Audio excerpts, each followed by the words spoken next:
So, today is what I call dialing it in. So I've got quite a few videos out just showing you some things, the way I look at a golf swing. And I know I sent up a couple of videos on angles so that y'all could make some decisions on how you want to hold your angles. I'm going to make sure that camera's out of the way. It looks like it's out of the way. So today I'm going to try to dial some of this in.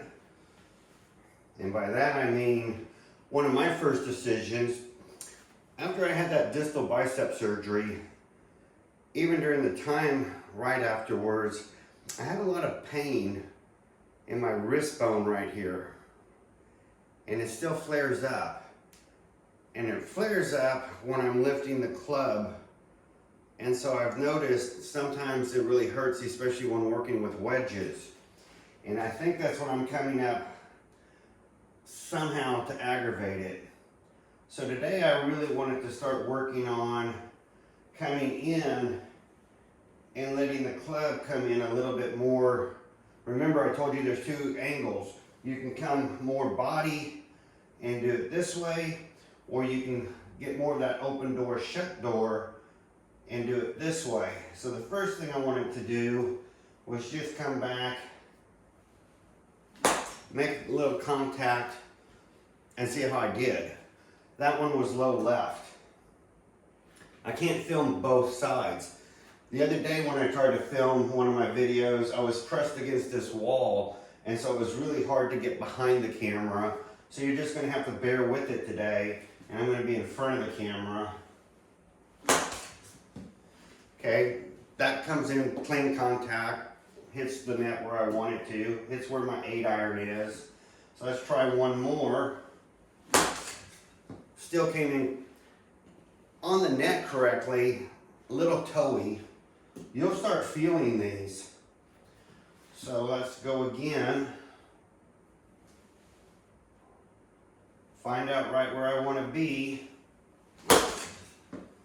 That felt good. That felt clean off the club face. So what I'm noticing, and I'll face y'all, if I simply just come back with my shoulder, I come down heavy a lot. So if you're getting a little fat, you might be doing that.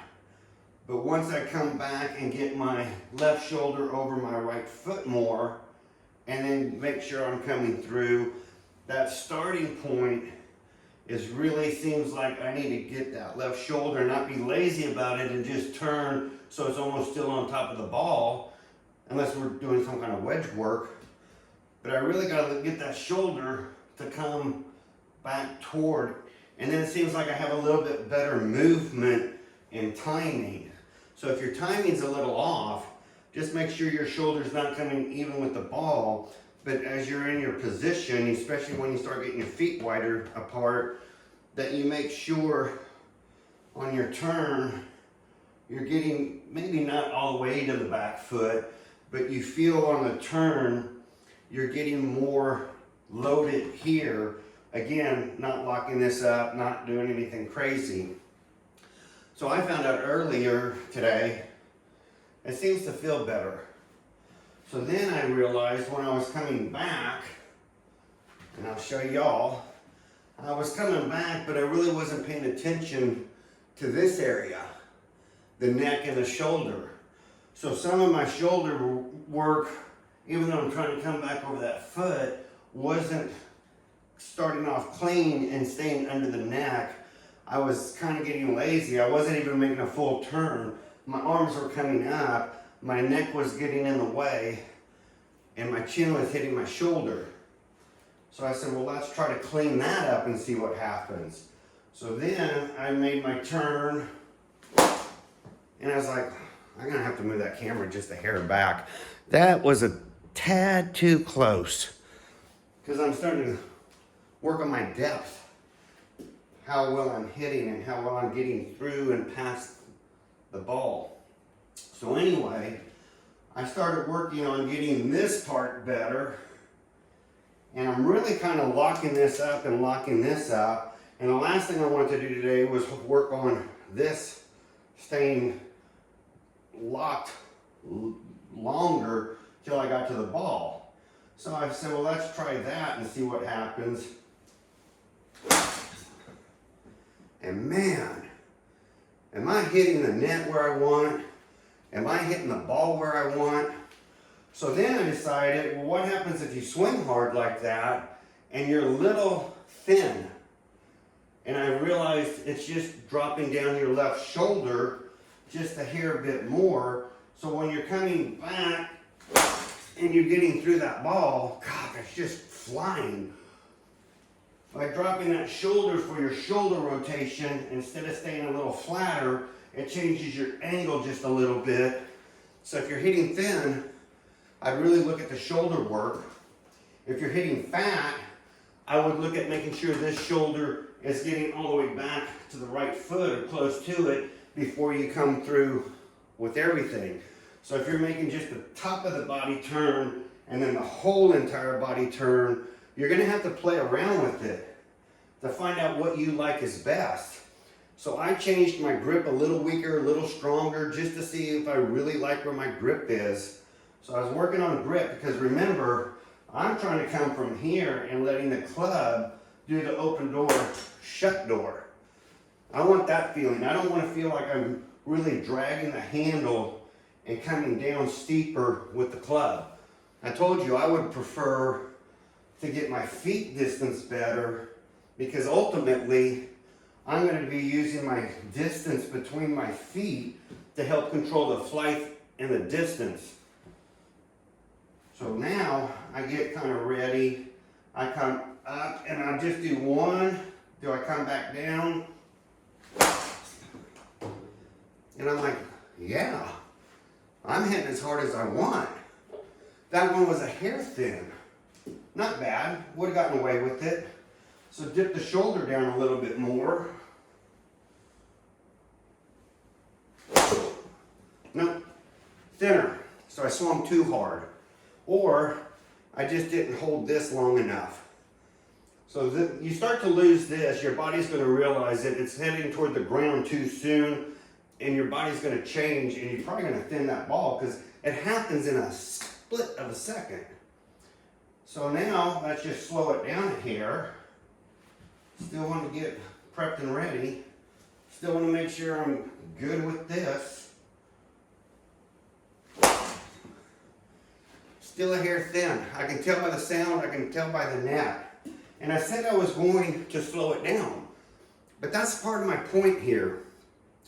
When you get this left side and your body turning and everything gets out of the way, you can say, I'm going to just do a 90% hit.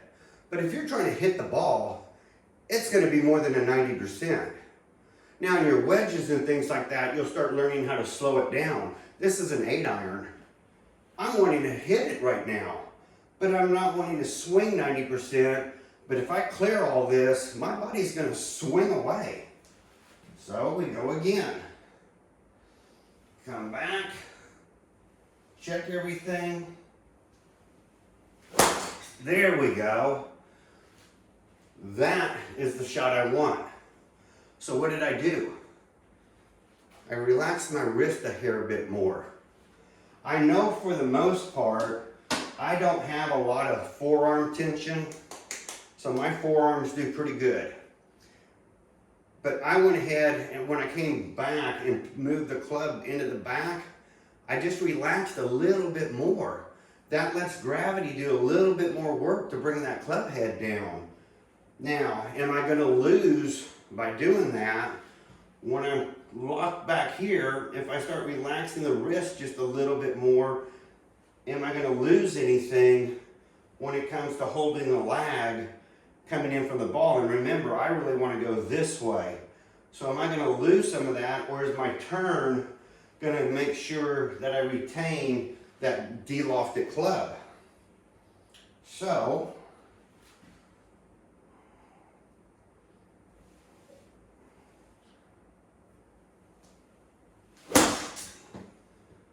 yeah, I loosened the wrist a little bit more and I could tell I was a little fatter. So you can start playing with that. But the good news is on that one, I know my hands were here And that was definitely a full open door, shut door, and it was not my hands too far out and coming down behind the ball this way. So you might have to start off slower and just try something. But I'm also making sure this goes under here. And I'm making sure my turn is pretty wide, as you can see. So I want to come back and throw everything forward. That one, and I'm telling you what I feel, and you can look kind of like where the ball is hitting. That one I felt like my hip got a little too far open and my hands got stuck just a hair behind me. That means if that happens, if you come in and you feel like your hands got a little too stuck, but they're not really stuck, but your hips moved maybe a little too far, that just means you're not doing enough shoulder rotation. Your shoulder rotation can also change, not just hitting thin balls, which remember I told you on 2 of the videos, you don't want to feel like you're just coming down and pushing. You have to still have the shoulder rotation. So let's try this again, because earlier I had everything dialed in, but again, we're all here to practice and you're going to have your good days and bad. So I want to feel like I'm coming off the ball a little bit with that shoulder going over the right foot. I want to feel that I'm going to be on my plane. And I top the ball. Topping it where so I got too far almost in front of the ball and just barely managed to catch enough of the ball.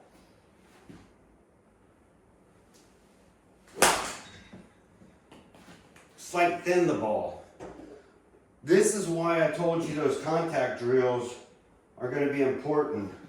So if you start making good contact, you're training your body, your hips, you're training your wrist, you're training your shoulder rotation. You're going to be training where you want your body. I know I'm going to be in a little bit of a struggle trying to heal from an injury, but I think this is the perfect time for me personally, to start training this body.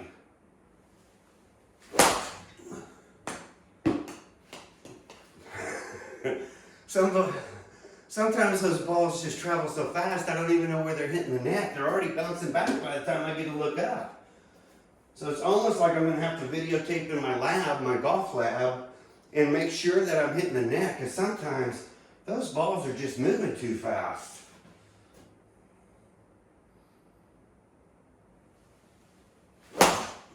Now that one I know was low. That was low. So that's probably just releasing here too fast, and it's not getting time to get to the ball, so you're almost hitting from behind the ball and you're probably almost coming up. So let's see if I can work on getting further forward with my weight.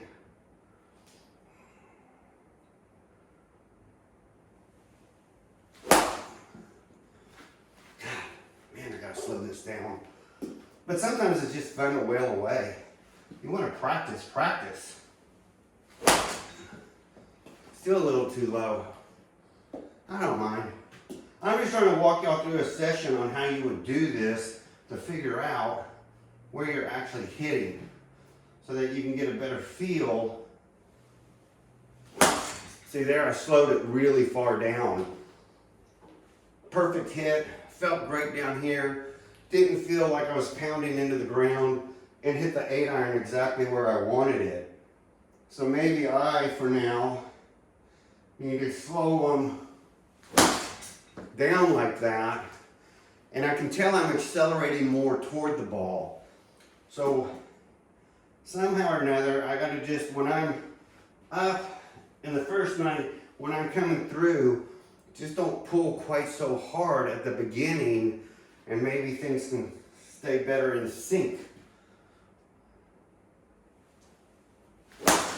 There we go. I couldn't hit a better shot. I couldn't feel a better hit. I couldn't feel the ball at all. And I swung through that ball like, man, it wasn't even there. It was just gone. And all I'm doing is playing with how much tension am I holding here? How far back am I coming here? Am I keeping the shoulder rotation through the ball? And I'm just feeling it out. Those pros have to do this every day. They just work on flighting a wedge 60% of the time. They work on their putting and they work on their irons. But trust me, those guys are doing exactly what I'm doing here. Whatever method they want to use. But they're doing nothing. They're doing the same thing.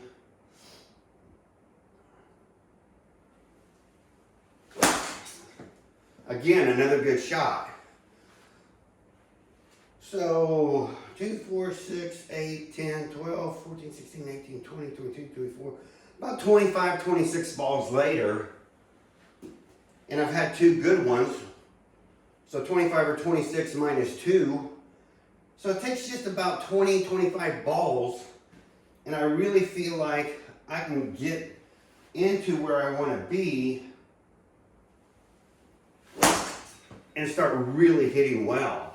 So if I was going to go play at the range, hit 20 balls, and then take the rest of the 50 ball basket, go chipping for a while, make a couple putts, and then go play, my warm up wouldn't take that long.